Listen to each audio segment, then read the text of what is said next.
Bismillahirrahmanirrahim. Assalamualaikum warahmatullahi wabarakatuh. Alhamdulillahi hadana lihada wa ma kunna linahtadiya laula an hadanallah. Asyhadu an la ilaha illallah wa asyhadu anna Muhammadan abduhu wa rasuluh. Allahumma salli wa sallim wa barik wa an'im wa majid wa karim ala nabiyyina al-mustafa wa ala alihi wa sahbihi wa man tabi'ahu bi ihsanin ila yaumiddin. Rabbi shrahli sadri wa yassirli amri wahlul 'uqdatam min lisani yafqahu qawli.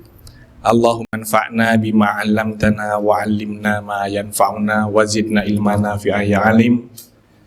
Nawayna ta'alluma wa ta'lim wa tadzakkura wa tadhkir wa nafa'a wal intifa' wal ifadata wal istifadah wal hasu 'ala tamassuki bi kitabillahi wa sunnati rasulih wa du'a ilal khair wa dalalata 'alal khair ibtigha'a wajhillahi wa mardadihi. Allahumma inni as'aluka fahman nabiyyin wa hifdzal mursalin wa ilhamal malaikatil muqarrabin. Ahibai fillah, asatidah al-kiram, al-kurama wal ustadat. Kemudian para ayah dan bunda yang saya cintai karena Allah Subhanahu wa taala. Alhamdulillah, puji dan syukur kita panjatkan kehadirat Allah. Dengan izin dan perkenannya, Allah izinkan kita bertemu di tempat yang mulia ini, di tempat yang sama-sama kita berharap akan kebaikan putra-putri kita, juga kebaikan kita nanti di akhirat. Tempat di mana kita juga berharap kebangkitan muslimin, kebangkitan Islam dan kaum muslimin itu juga berharapnya berawalnya dari pendidikan yang sedang kita upayakan hari ini. Dan ini bukan harapannya hampa, bukan. Artinya kita berharap semacam ini dulu pun pernah terjadi. Dan salah satu yang tercatat oleh sejarah itu adalah bagaimana kebangkitan Aljazair setelah sekian lama dia dijajah oleh Perancis. Kemudian salah satu putra terbaiknya, Abdul Hamid Ibnu Badis, kemudian dia menggerakkan anak-anak Aljazair waktu itu untuk belajar di kutabnya, mempelajari Al-Quran dan iman. Artinya dia belajar Quran, kemudian ilmu-ilmu yang lain bersama Syekh Abdul Hamid bin Badis. Dan dari kutab itulah muncul perlawanan terhadap penjajah Prancis yang akhirnya membuat mereka hengkang dari Aljazair. Dan penjajahan Prancis ini di Aljazair sangat luar biasa. Sampai orang-orang Aljazair itu kehilangan bahasa aslinya. Mereka lebih fasih berbahasa Prancis daripada berbahasa Arab. Sehingga para penjajah itu biasanya kan begitu, menghilangkan akar. Oleh karenanya para ayah dan bunda yang dimuliakan oleh Allah Subhanahu wa taala, kita belajar di kutab ini harapannya juga mengetahui akar kita, mengetahui akar kita sebagai kaum muslimin, identitas kita sebagai muslimin ini. Kalau kita nggak kenal akar kita, kita akan diombang-ambingkan. Kita akan diombang-ambingkan oleh peradaban yang menguasai hari ini. Tren Korea, kita ikut Korea. Tren Jepang, kita ikut Jepang. Tren ini, kita ikut ini. Ada ilmu ini, kita ikut itu gitu. Jadi kita merasa terombang-ambing. Ada tren semacam ini, kita ngikut gitu. Karena kita apa? Nggak tahu akarnya. Nggak kuat akarnya, nggak kokoh akarnya. Pohon kalau nggak kokoh akarnya, terterpa angin pasti tumbang. Begitupun kita. Kemudian sholawat serta salam tak lupa kita sanjungkan kepada guru kita semuanya, baginda Nabi Muhammad Sallallahu Alaihi Wasallam, beserta keluarga, kemudian para sahabat dan para pengikutnya hingga hari kiamat kelak. Yang dari beliau kita coba gali kembali sirah beliau, kemudian kita ambil ibrohnya. Dengan ibroh ini kita bisa mendapat inspirasi, kita bisa mendapat motivasi, kita bisa mendapat solusi, dan kita bisa mendapatkan prediksi sekaligus. Jadi apa yang kita ajarkan di Kutab, apa yang kita suapkan di anak-anak antum itu, semuanya ada landasannya. Semuanya berdasarkan kepada sirah yang sudah ada. Sampai menentukan jumlah halakoh berapa, itu juga ada sirahnya. Terus sampai kenapa nanti belajarnya iman dan Quran, kenapa belajarnya nanti ditambah dengan murafaqat, berhitung dan calis, itu pun juga ada landasan dari sirahnya. Karena sirah ini, sirah ini sangat penting buat kita, buat kita semuanya, dalam mengarungi sebuah kehidupan ini. Karena Rasul kita itu diutus untuk kita itu sebagai tutorial, Pak. Kalau antum mau ngapa-ngapain, ya, HP rusak, nggak tahu bagaimana cara betulinya, itu kita buka tutorial YouTube, kadang berhasil, seringkali berhasil. Motor rusak, kita nggak tahu ilmunya, buka tutorial di YouTube, berhasil. Itu Pak Saiful ya, biasanya. Gitu. Dan kita ini punya tutorial. Dan hanya agama kita nih yang punya tutorial dan terjaga sampai hari ini. Nabi Shallallahu Alaihi Wasallam, yang beliau satu-satunya orang yang sangat menginginkan kita ini masuk surga bersama beliau. Di sampai akhir hayatnya masih memikirkan umatnya. Kalau kita kemudian kita ini nggak make gitu, cari tutorial yang lain. Tentu keselamatan itu tidak menjamin untuk diri kita. Sehingga kita upayakan pendidikan yang bernama Kutab ini. Yang sejatinya pendidikan ini berbasis pada inspirasi di dalam sirah. Inspirasi di dalam sirah Rasulullah Sallallahu Alaihi Wasallam. Para ayah yang dimuliakan Allah Subhanahu Wa Taala, kita merefresh kembali pengetahuan kita tentang Kutab. Kenapa sih harus Kutab gitu? Kenapa namanya nggak sekolah tahfidzul Quran STQ atau STTD, sekolah tahfidz tingkat dasar, atau nggak SD Islam terpadu atau yang lainnya? Kita menggunakan nama Kutab itu juga berdasarkan pada sejarah masa lalu kegemilangan umat Islam. Kegemilangan Islam itu jazakumullah khairan. Barakallahu fiik. Ya. menggunakan nama kutab. Pendidikan-pendidikan dulu namanya kutab. Karena pada saat itu kutab itu memang tempat untuk belajar membaca dan menulis. Membaca dan menulis saja. Karena mereka itu belajar Quran, belajar yang lainnya, bahasa Arab dan sebagainya, biasanya selesai di keluarganya. Sehingga kita bisa lihat potret pendidikan yang masih Allah sisakan hari ini di Mauritania itu, bagaimana periwayatan hadis, ya kan? Periwayatan hadis itu dari an abi, an jadi, nanti sampai dari sahabat, dari Rasulullah itu mereka hafal tuh ya dari keluarganya, nggak kemana-mana. Ya.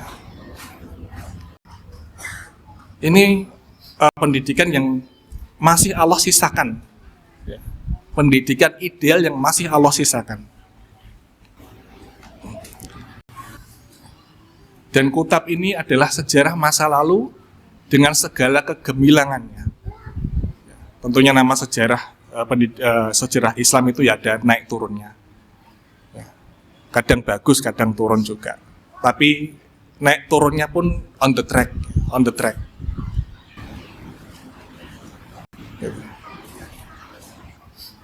Kemudian apa di dalamnya? Di dalam kutab ya mempelajari iman dan Quran, sebagaimana yang direwatkan oleh Jundub bin Abdillah, bahwa beliau berkata, dulu kami saat kami muda belia, kami belajar bersama Rasulullah, kami belajar iman, kemudian belajar Quran. Ketika kami belajar Quran, maka keimanan kami itu semakin bertambah. Kenapa di kutab itu belajarnya cuman itu saja? Ya berdasarkan ini. Karena para sahabat dulu belajarnya ya cuman itu gitu.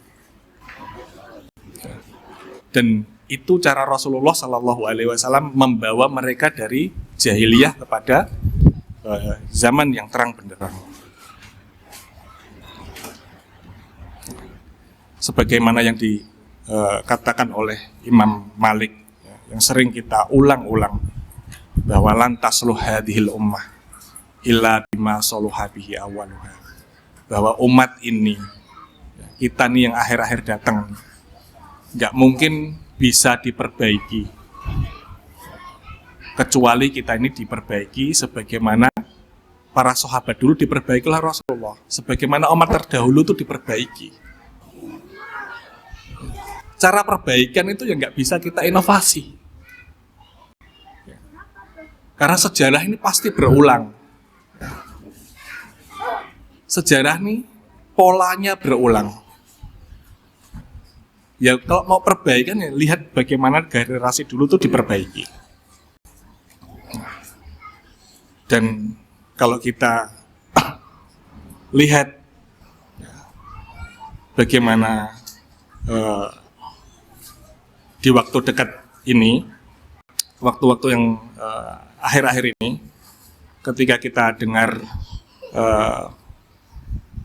Menteri Pendidikan yang baru, Menteri Pendidikan menengah, pendidikan dasar dan menengah, ketika diundang ke DPR itu, rapat bersama DPR, beliau mengatakan bahwa tentunya kurikulum akan berubah. Untuk apa ganti menteri kalau nggak ada perubahan? Kemudian beliau sampaikan, salah satu perubahan yang akan digolkan itu adalah menciptakan peserta didik itu mempunyai karakter. Dengan cara apa? Yang pertama dengan cara pembiasaan. Kemudian setelah cara pembiasaan, mereka terbiasa, kemudian mereka terbiasa, kemudian setelah terbiasa, mereka menjadi masyarakat yang terbiasa dengan kebiasaan itu kemudian menjadi peradaban yang baik. Dari paparan beliau itu nampaknya kalau kita perlu sadari, kita sadari, kayaknya yang semacam itu tuh sudah kita jalankan bertahun-tahun. Ya. Sudah kita jalankan bertahun-tahun ini loh. Menjadi cita-citanya Menteri Pendidikan Dasar dan Menengah untuk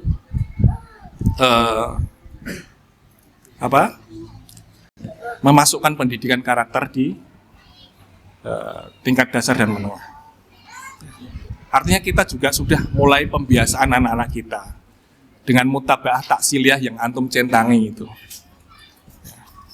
Artinya itu pembiasaan yang harapannya bukan sekedar anaknya saja, tapi seluruh keluarga ikut dalam pembiasaan itu. Dan seringkali saya bilang bahwa ketika kita berdoa, Rabbana hablana min azwajina wa dzurriyyatina qurrata a'yun waj'alna lil muttaqina imama. Ketika kita pengen punya lil muttaqina imama, kita pengen punya pemimpin yang bertakwa, tentunya kita harus upayakan dari rumah-rumah kita. Dari individu-individu yang bertakwa akan menjadi mujtama yang bertakwa, masyarakat yang bertakwa. Dan dari masyarakat yang bertakwa, insya Allah akan muncul pasti juga pemimpin yang bertakwa. Oleh karenanya, Kutab ini sangat concern di dalam urusan keluarga, sebagaimana yang disampaikan tadi oleh Ustaz Hanif Hilman. Ya. Sangat concern sekali. Bahkan di ruang-ruang pribadi antum. Bahkan di ruang-ruang pribadi antum. Dari mana bapaknya ini menghasilkan nafkahnya. Bagaimana hubungan bapaknya dengan ibunya. Bagaimana hubungan orang tuanya dengan mbahnya. Itu tuh sangat diperhatikan. Karena ini nanti berkaitan dengan bagaimana pola pendidikan putra-putrinya. Dan pendidikan karakter itu nggak mungkin bisa berhasil kalau kemudian di sekolah saja. Di sekolah diterapkan karakter yang baik, kemudian sampai di rumahnya biasa aja. Nggak terbentuk karakter itu. Ya terbentuknya terbentuk pun setengah-setengah gitu.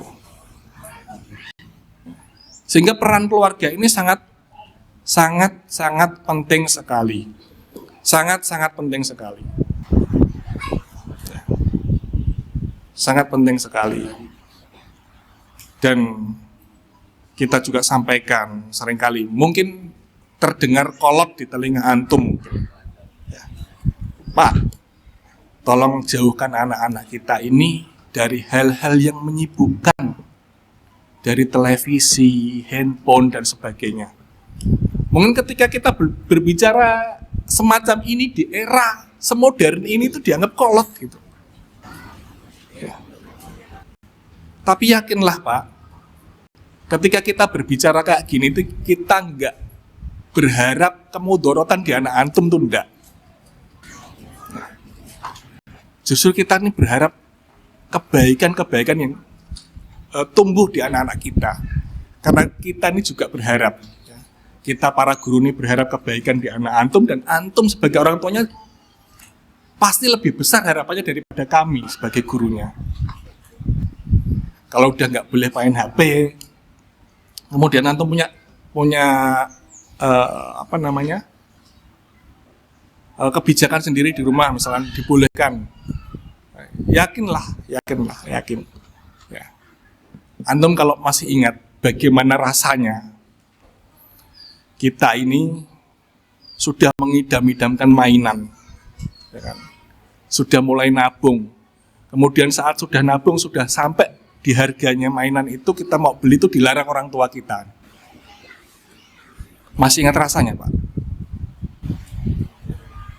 Kepengen mainan banget, kita ini rela nyisihin uang saku kita dulu. Sudah sampai di celengan itu, kita mau beli itu nggak boleh, jangan nang. Tahu rasanya Pak? Masih ingat nggak? Halo? Rasanya gitu loh Pak. Pasti gitu rasanya, meronta-ronta. Tapi memang pendidikan itu yang menahan. Pendidikan itu yang ngajari anak untuk menahan. Menahan apa? Nafsunya. Baik nafsu perut maupun nafsu di bawah perutnya. Karena seringkali para cendekiawan itu kan biasanya bobol di situ. Perut atau di bawah perut. Boleh mereka profesor, ya. Tapi nyatanya begitu. Urusan negara kita tidak selesai-selesai. Pendidikan itu menahan, ngajar anak kita menahan. Tahan nak kenikmatan itu tuh tahan dulu. Ada saatnya. Ada saatnya. Kemudian lagi kita belajar calis. Kita belajar baca dan menulis.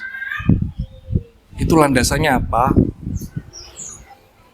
Belajar baca dan menulis itu sebagaimana ketika Rasulullah SAW memerintahkan kepada sahabat mulia Zaid bin Thabit. Zaid bin Thabit ini pernah diperintahkan Rasul untuk belajar bahasa Romawi, bahasa Suryani, bahasa-bahasa asing pada peradaban hari itu. Targetnya apa? Targetnya dia ketika ada surat masuk, dia bisa membaca dan faham. Kemudian yang kedua targetnya apa? Dia bisa membalas surat itu. Ya. Jadi calistung kita itu, anak-anak kita itu seperti itu. Ya. Dia bisa faham bacaan, kemudian dia bisa menulis ulang atau membalas. Ada pertanyaan, bisa membalas. Pun begitu berhitung, karena berhitung ini sesuatu yang pasti melekat dengan keadaan kita sebagai muslimin. Kita mau zakat, ada hitung-hitungannya, ya. Dan macam-macam. Dan banyak syarat ini yang kaitannya dengan perhitungan. Sehingga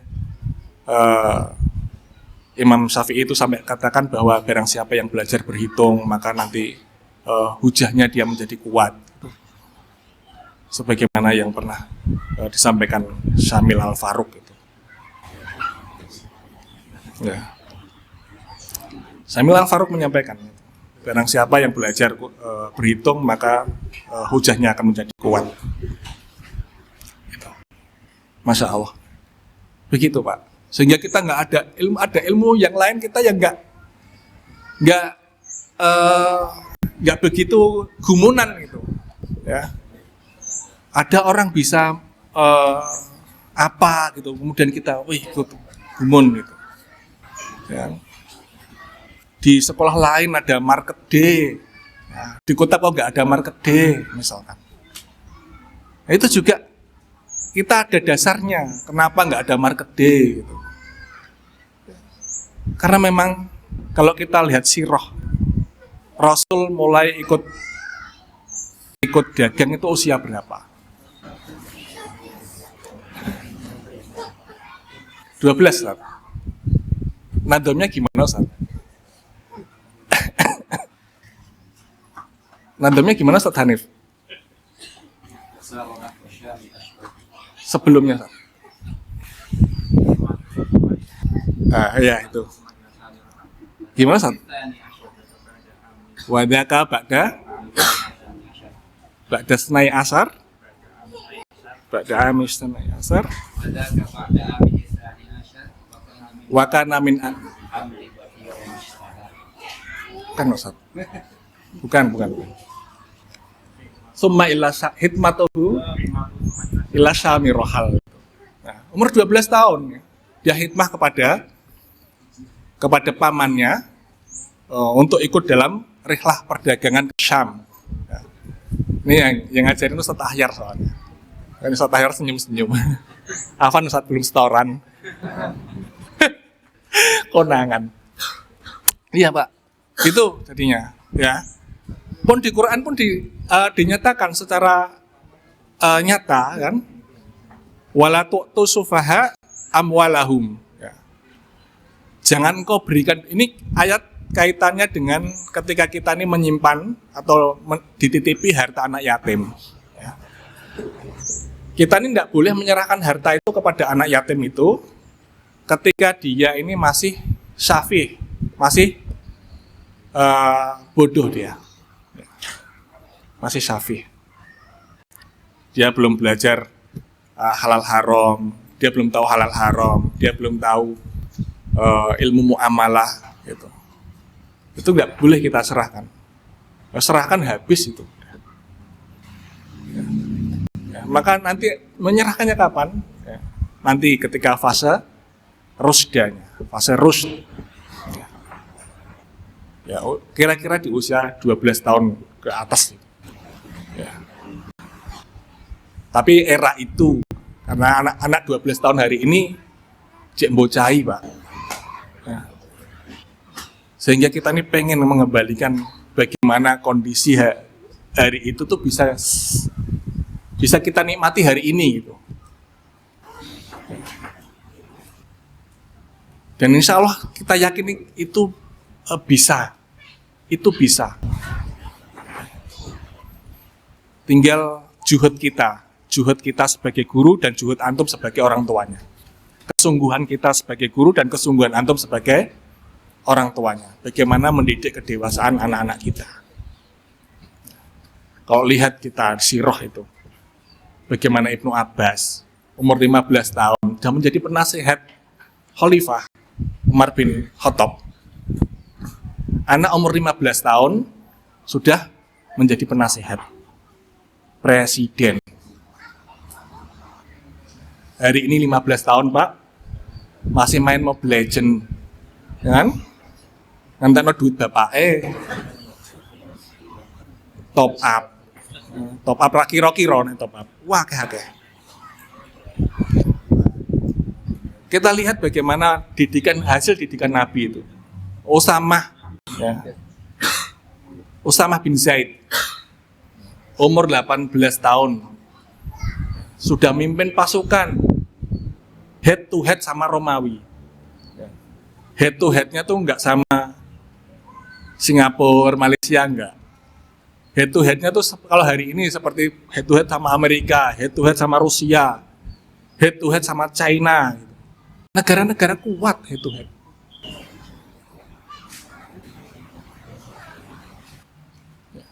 Makanya Pak, kita ini belajar, didik anak kita harus sabar.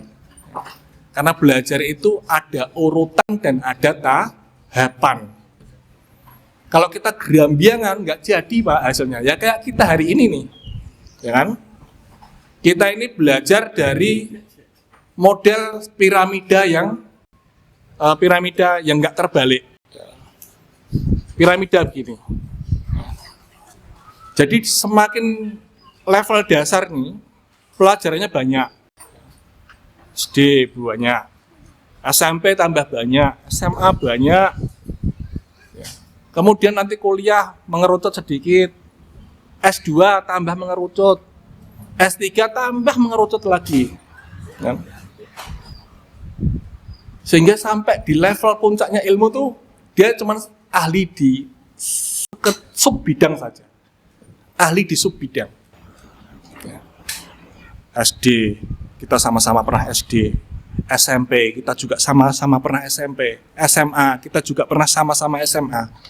Kemudian kita kuliah, sudah mulai masuk penjurusan, kedokteran misalkan. Kedokteran S1, kemudian nanti koas, jadinya sarjana kedokteran, dokter umum. Kemudian setelah umum, nanti kita ambil spesialis mata. S2-nya itu spesialis mata. Dia belajarnya mata aja, berkutat mata.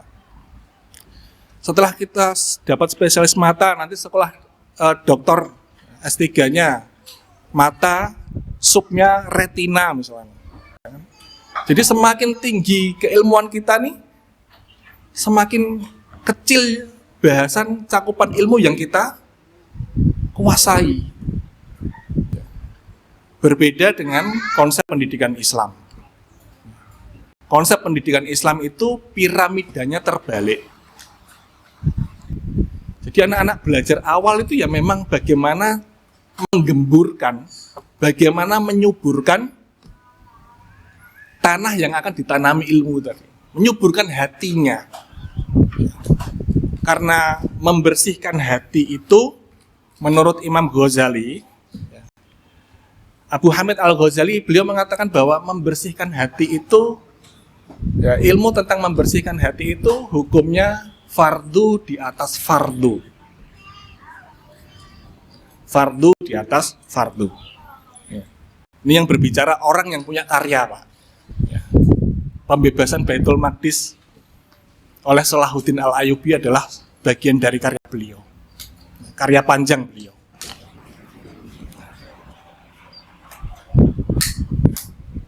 Kemudian ada ilmu yang fardu, ilmu yang wajib. Setiap muslimin ini tidak boleh bodoh. Yang anak-anak kita ini tidak boleh bodoh. Kalau anak-anak kita ini bodoh tentang ilmu yang wajib ini, kita dosa apa enggak, Pak? Kita orang tuanya ini dosa apa enggak? Dosa. Ya, sehingga kita harus tahu kedudukan ilmu itu. Ini ilmu yang wajib. Ini ilmu yang mustahab. Ini ilmu yang haram. Ada ilmu yang haram. Itu kita harus tahu.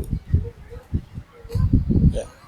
Makanya Pak, banyak-banyak duduk sama ahlul ilmi tentang ini. Membangun ilmu itu biar kita nggak serampangan. Ya. Biar kita ini nggak kagetan gitu loh. Ada kelas apa kita ikut sana. Ada kelas apa kita ikut ke sana. Gitu.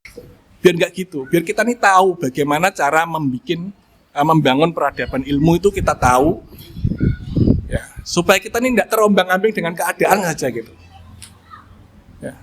Jangan sampai keadaan kita hari ini nih terulang oleh anak-anak kita. Keadaan kita nih loh, ya, yang Islam ini nggak ada apa-apanya di tangan kita semuanya, jangan sampai terulang di anak kita. Ya.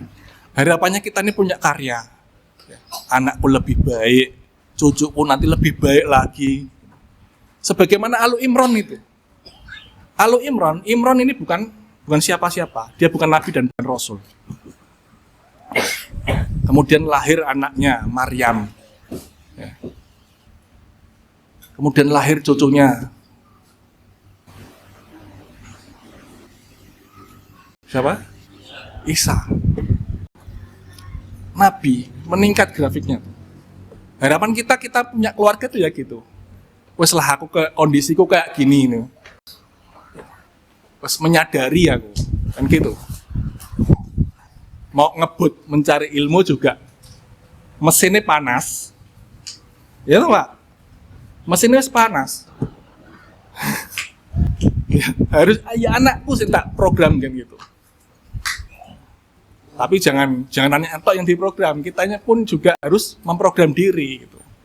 Masa ke anaknya yang diharapkan anaknya. Anak itu juga berharap nanti syafaat kita juga. Jangan kita hanya berharap anak kita yang menyafaati gitu. Ya. Berlomba-lomba. Munafasah itu ada di keluarga. Berlomba-lomba itu dalam kebaikan itu ada di keluarga kita. Harapannya begitu. Ya. Kemudian setelah kita tahu bagaimana membangun ilmu itu tinggal kita menjaga. Ibarat tanaman itu, kalau anak-anak kita ini tanaman ini baru bibit. Dan bibit jangan antum hadapkan dengan badai. Bibit dihadapkan dengan badai kocar kacir. Jelas itu. Akarnya belum kuat. Ya. Badainya apa? Badainya tuh banyak hari ini, Pak. Badai keterkenalan, ya. Dan badai-badai yang lainnya. Dijaga anak kita nih. Ya. Karena pengaruh buruk ini nggak pandang bulu, nggak lihat tempat. Ya. Bahkan di tempat privasi kita tuh ada pengaruh buruk, Pak. Kamar yang kita tiduri kita tuh loh, ada pengaruh buruknya. Nggak percaya? Percaya pada Pak? Kalau tidak percaya buka HP antum, kan? Ada aplikasi Shopee ya. Ya. Ada aplikasi jual beli nggak? Ada. Padahal kata Nabi apa? Ya. Wasyaru biqa'il ard al aswaq. Ya. Dan sejelek-jelek tempat di muka bumi itu pasar. Dan pasar hari ini tuh sampai ke tempat tidur kita. Ya, waktu kita habis buat scroll, cuman cari peci itu loh, harus scroll dulu, nyari yang paling murah, yang paling bagus. Harusnya ke tempat Pak Jihan aja udah beres. Nomor berapa Ustadz? Nomor 9 Pak. Beres jadi. Kan kita di aplikasi ini jual beli ini, scroll nyari yang murah, yang paling bagus, yang mana. Habis waktu kita di situ.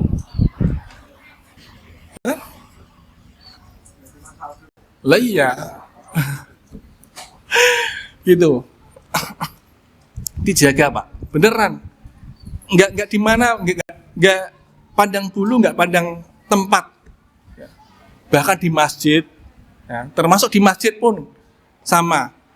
Saya dari dulu sampai hari ini, itu kalau menasihati orang tua itu sama masih. Kalau antum ke masjid, jangan sampai anak itu dibiarkan nggak sholat di samping antum. Sholatnya harus di samping antum. Antum jangan mencari kesolehan antum sendiri. Itu sering saya sampaikan dulu tuh. Ya. Antum jangan cari kesolehan antum sendiri. Antum ngejar sop awal, anaknya dibiarin keliaran main. Gitu. Jangan Pak. Ya. Apalagi sampai antum naruh anak di masjid, antum tinggal nyambi yang lain. Ya. Ibarat masjid ini sebagai apa ya? Waduh, pokoknya nang masjid aku tenang lah so nyekel liyane. Jangan.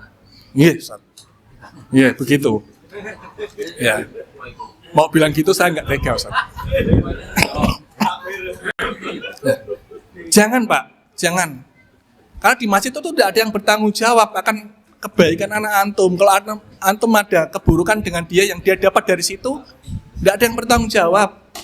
Ya. Maka dijaga Pak.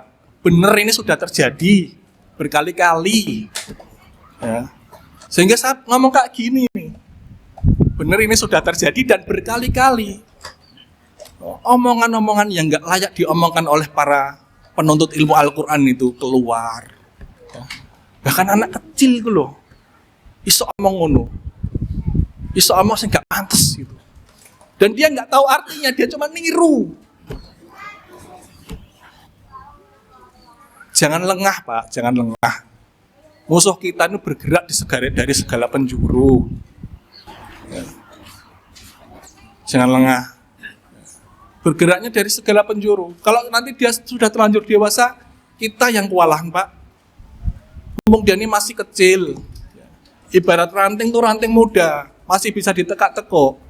Kalau rantingnya sudah gede, tua gitu, ditekuk patah.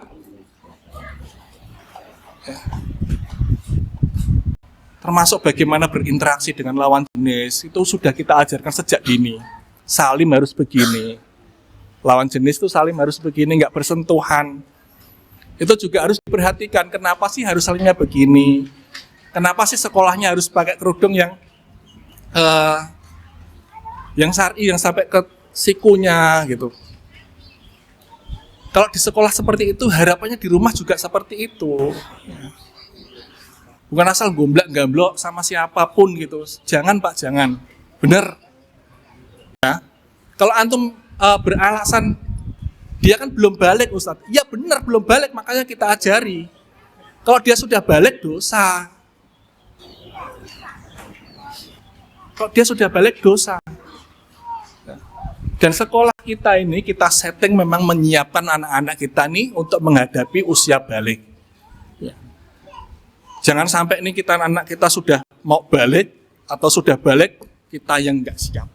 Kita orang tuanya nggak siap. Ya wondo, ndok aja balik dhisik. Aku durung ngajari kowe iki. Padahal kok sudah balik dia ditaklif. Kena beban syariat. Dia ngerjakan dapat pahala dia sendiri, dia nggak ngerjakan dia dapat dosa, yang nanggung dia sendiri. Apakah nggak kasihan anak kita nih?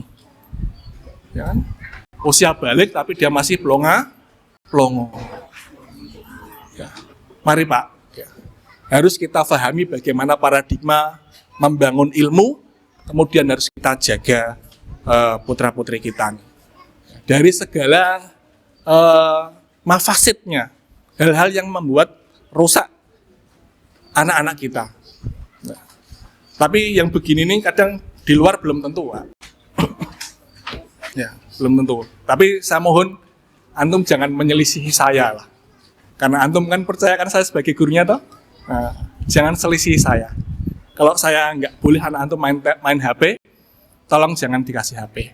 Kalau saya bilang jangan lihat TV, tolong jangan kasih TV. Ya, karena kalau rusak anak antum tuh yang rusak bukan anak antum saja, rusak yang lainnya juga. Ya. Su'ul khuluqi yu'di. Ya. Akhlak yang buruk itu nular. Dan nularnya tuh gampang sekali. Gampang sekali, Pak. Ngaten nggih, Pak? Tolong diugemi nggih. Ayo kita bareng-bareng, Pak. Saya tuh kalau galak di anak-anak antum itu bukan saya benci. Wallahi bukan saya benci. Ya. Saya ingin kebaikan di dia. Ya. Kalau suatu saat antum lihat anak antum tak pukul pakai rotan, itu bukan saya benci. Saya pukul setannya itu. Ya. Yang saya pukul itu setannya, bukan anaknya. Ya. Paham ya Pak?